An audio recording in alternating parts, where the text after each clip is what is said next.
더불어민주당 광주광역시당 위원장 경선이 오는 21일에 치러지는 가운데 출사표를 낸 후보자들의 출마의 변을 듣는 시간을 마련했습니다. 네, 오늘은 이병훈 더불어민주당 광주광역시당 위원장 후보 만나보겠습니다. 안녕하십니까? 네, 안녕하십니까. 네. 사실 합의 추대로 진행이 되는 것으로 알고 있었는데 선거를 치르게 되셨어요. 어떠신가요? 제가 2년 전에 광주시당 위원장 가지고 국회의원들 간에 서로 출마할 사람이 많아서 제가 이건 합의로 돼야 된다 해서 제가 양보를 했어요. 그러다 보니까 광주 지역 국회의원들이 다음 차례는 이제 이병훈이 하는 게 좋겠다 해서 결정이 돼 있는데 이번에 전혀 예상치를 못했습니다만은 지난번 총선 때 고배를 마셨던 한 분이 시당위원장 경선에 참여하겠다.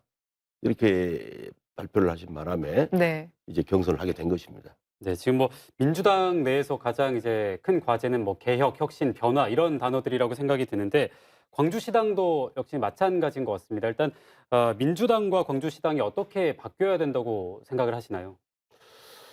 지난번 대선 때 광주에서 84.8%의 지지를 민주당의 이재명 후보를 보냈지 않습니까? 네. 그래서 결국은 선거를 치게 됐어요. 거기에서 오는 어떤 실망감, 절망감 뭐 이런 것 때문에 거의 뭐 뉴스를 보지 않겠다. 더군다나 지금 윤석열 정부가 하는 모습이 가관이잖아요. 이게 거의 뭐 서커스 정부나 다름없어요.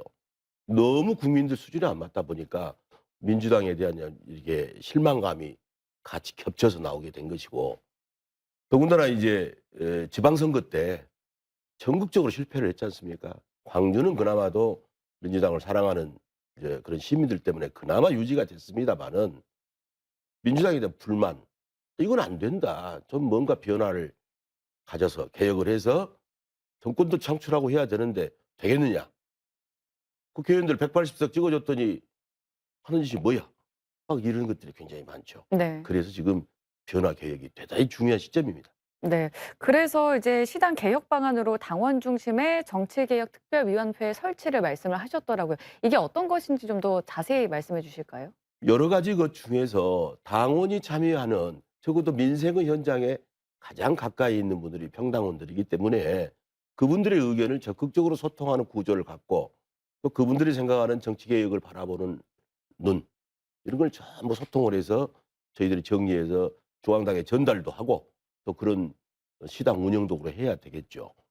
그렇게 할 계획입니다. 근데 가장 중요한 것은 적어도 일반 시민과 당원이 바라는 것은 정치 개혁의 가장 큰 것은 공정성입니다. 네. 그다음에 또 하나의 축은 민생을 얼마나 잘 챙기는 정당이 될 것이냐. 그러니까 이런 모습을 광주시당부터 가져야 되지 않느냐. 이런 생각입니다. 네, 또 지금 치러지고 있는 당대표 선거 투표율 자체가 조금 낮은 편인데 이번 주에 있을 호남도 역시나 투표율 좀 낮을 것이다 이런 예상이 나오고 있습니다. 대선과 지선 이 두 차례 큰 선거에서 패배한 이후에 아까 말씀하셨던 것처럼 이 호남의 이 정치적인 좀 무력감을 많이 느끼는 게 아닌가 하는 분석이 나오고 있거든요. 이런 부분 좀 어떻게 해결해야 된다고 보시나요? 그래서 결국은 이제 떠나가는 민심을 이렇게 돌아오게 만드는 좀 매력적인 정책이라든가 그런 정치를 해야 됩니다. 그래서 우리가 보통 선당후사 그런 얘기를 하잖아요. 네. 선당후사보다 더 중요한 것은 선구후당입니다. 국가를 위해서 우리 당이 어떻게 해야 될 것이냐. 결국은 국민의 눈높이에 맞게 당이 재편되고 그런 노력을 해야 된다. 네. 광주시당은 특히 민주당의 텃밭이기 때문에 선행적으로 먼저 그 모습을 유지하자. 그래서 시당위원장이 된다면 정말 어깨는 무겁습니다마는 그동안의 경험을 토대로 해서 혁신적으로 소통을 통해서 바꿔내겠다. 그런 생각입니다. 네.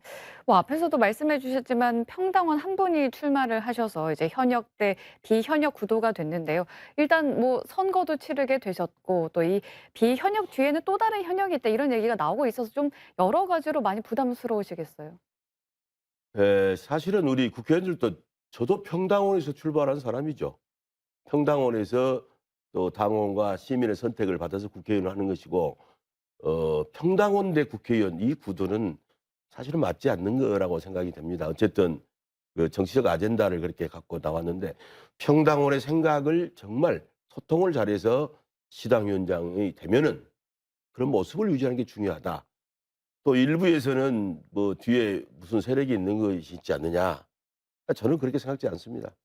뭐 그런 정치적 뜻을 가지고 나온 것이고 저는 페어플레이하고 내가 심판을 제대로 받겠다.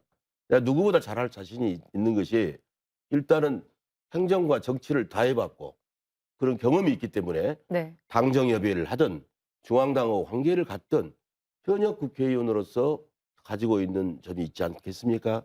광주시하고도 협의를 해야 되고 중앙당하고도 소통을 해야 되는데 그런 점을 최대한 살려서 시민이 바라는 당원이 바라는 그런 시당을 꾸려나가겠습니다. 네, 후보님께서 민주당 광주시당 위원장이 만약에 된다면 좀 하고 싶은 일들 참 많으실 것 같은데요.